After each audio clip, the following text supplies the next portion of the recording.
So you see what this is, and I just felt like I should give you an introduction to why I even created this set of videos. So that's what they're all going to start like. I love that imagery. But I just want to talk to you right now, tell you a little bit about my story and why I am fascinated by this topic of comparing the 12 steps to the Christian walk. It has long fascinated me. I grew up in an agnostic home, didn't really have any sense of God. And I grew up in a family structure that was riddled with alcoholism. And so I was pretty unhappy and confused by the time I reached my teens, made a lot of bad choices, and found myself with my own addiction in my teen years, and fought that unsuccessfully for a good 10 years, 24/7. Another story for another day. It involved food and getting rid of it and having huge quantities of it. So anyway, found myself in a 12-step room, and eventually, after listening to the stories and hearing people talk about um, how they had lived my life, the life that I was living right then, the battle that I was fighting right then, and they had found recovery, I was all ears. And at a certain point, many years ago, I agreed to take the steps to get out of bondage and into freedom. What I love about the 12 steps, and there's a lot I love, and this series is going to be discerning the difference between the 12 steps and a walk with Jesus. We'll be taking a look at the difference between higher power and Jesus Christ. We'll be taking a look at the good and the bad, the things that Christians can learn from 12 steppers, as well as the parts of the 12 steps that just don't hit the nail on the head, in my opinion, the way the Bible does. So I want to not be preachy in these videos. I'm just inviting you to be curious along with me. Uh, we'd like to learn and discern together. That's the point of the videos. So what struck me, so I did not know Jesus when I was in my addiction. He did know me, but I was searching for something bigger than me because I couldn't stop what I was doing, and it was pretty miserable. So in the 12-step rooms, I saw people who were teachable, had hit bottom, and were now living lives of freedom from their addiction.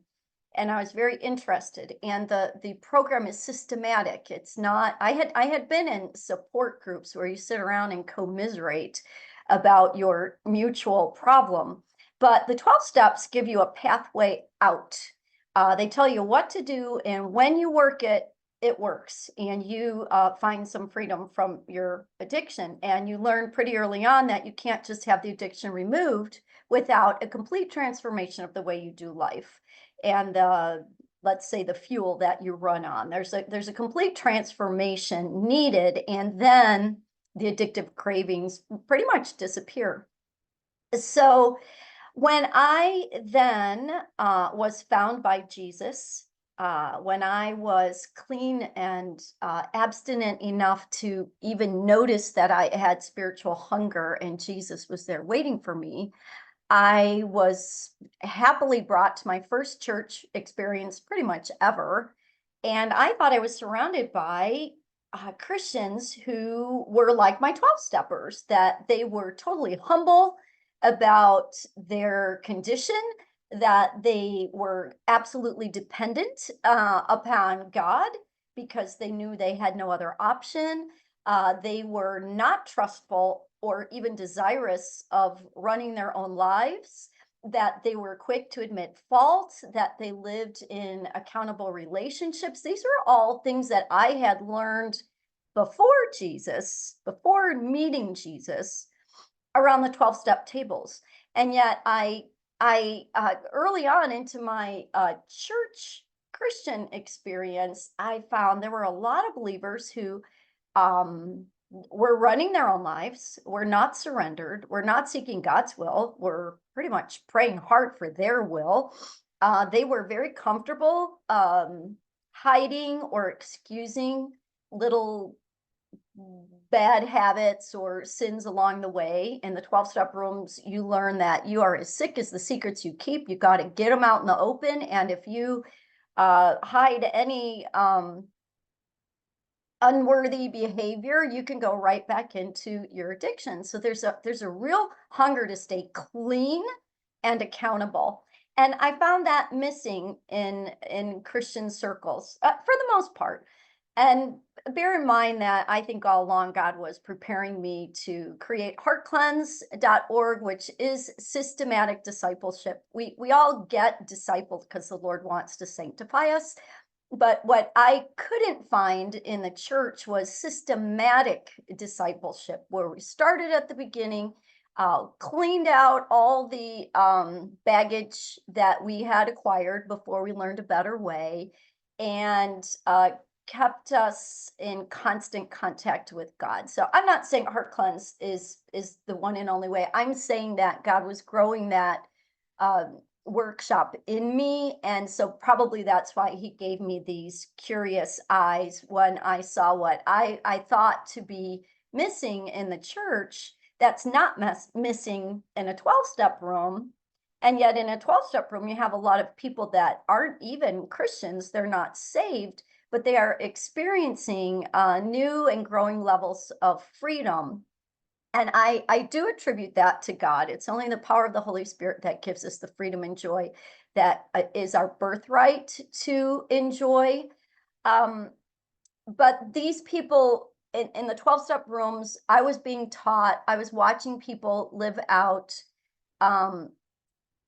spiritual disciplines and spiritual habits that when I came to Christ served me well.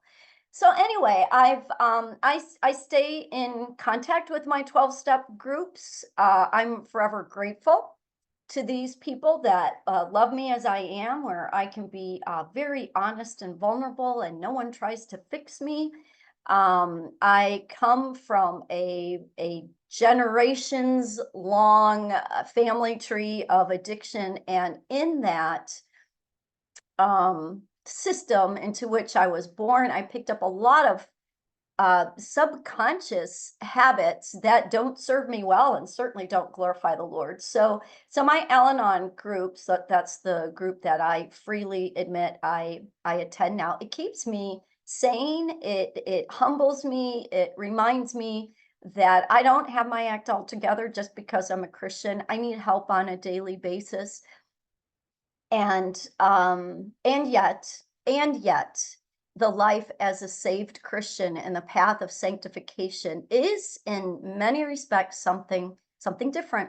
So as I quizzed myself and looked at the rooms and saw the open-armed welcome of all types of seekers in the 12-step rooms, kind of saw not quite that in Christian Bible studies or circles. You know, I've for years been battling in my mind or just quizzically trying to understand what's the difference? What's the supernatural magic that works in a 12-step room?